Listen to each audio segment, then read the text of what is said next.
सोचिए जरा 14 साल की एक नाबालिग बच्ची के साथ एक बेहद गलत और गंभीर अपराध हुआ और जब ऐसी बात सामने आती है तो इंसान का भरोसा अपने ही सिस्टम से डगमगाने लगता है। जिस पुलिस की वर्दी देखकर हमें सुरक्षा का एहसास होता है, जिसे हम अपने बच्चों की हिफाजत की जिम्मेदारी सौंपते हैं, अगर उसी वर्दी के पीछे छुपा इंसान खुद ऐसे अपराध के आरोपों में सामने आ जाए तो उस देश के आम नागरिक के पास भरोसा करने के लिए आखिर बचता ही क्या है। आज हम बात कर रहे हैं कानपुर की उस घटना की जिसने सिर्फ एक अपराध नहीं बल्कि पूरे सिस्टम की कार्य प्रणाली पर गंभीर सवाल खड़े कर दिए हैं। उत्तर प्रदेश के कानपुर के संचेड़ी इलाके में सोमवार रात करीब 10 बजे एक 14 साल की नाबालिग लड़की लापता हो जाती है। पीड़िता 7वीं कक्षा तक पढ़ चुकी थी और एक साधारण परिवार से ताल्लुक रखती है। कुछ समय बाद वही बच्ची बेहोशी की हालत में अपने घर के बाहर पाई जाती है। परिवार जब तक कुछ समझ पाता जब तक स्थिति बेहद गंभीर हो चुकी थी। जांच में ये सामने आया कि लड़की को एक महिंद्रा स्कॉर्पियो वाहन में ले जाया गया था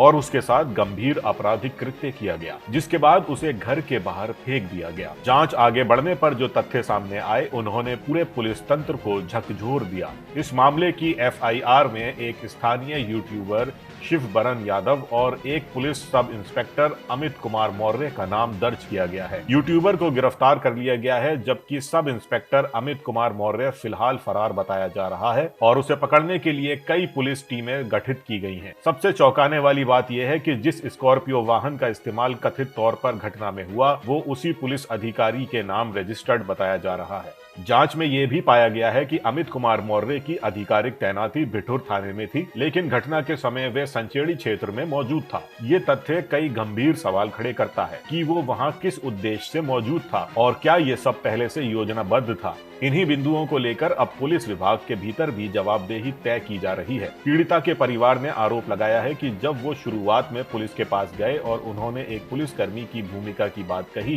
तो उनकी शिकायत को गंभीरता से नहीं लिया गया। परिवार का ये भी कहना है कि शुरुआती स्तर पर कानूनी धाराओं को सही ढंग से लागू नहीं किया गया और जरूरी प्रतिक्रियाओं में देरी हुई। बाद में ये स्पष्ट हुआ कि नाबालिग से जुड़े इस मामले में शुरुआत में पॉक्सो एक्ट नहीं लगाया गया, जिसे एक गंभीर प्रशासनिक चूक माना गया है।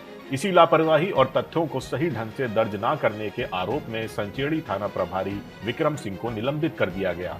साथ ही डीएसपी दिनेश चंद्र त्रिपाठी को उनके पद से हटा दिया गया।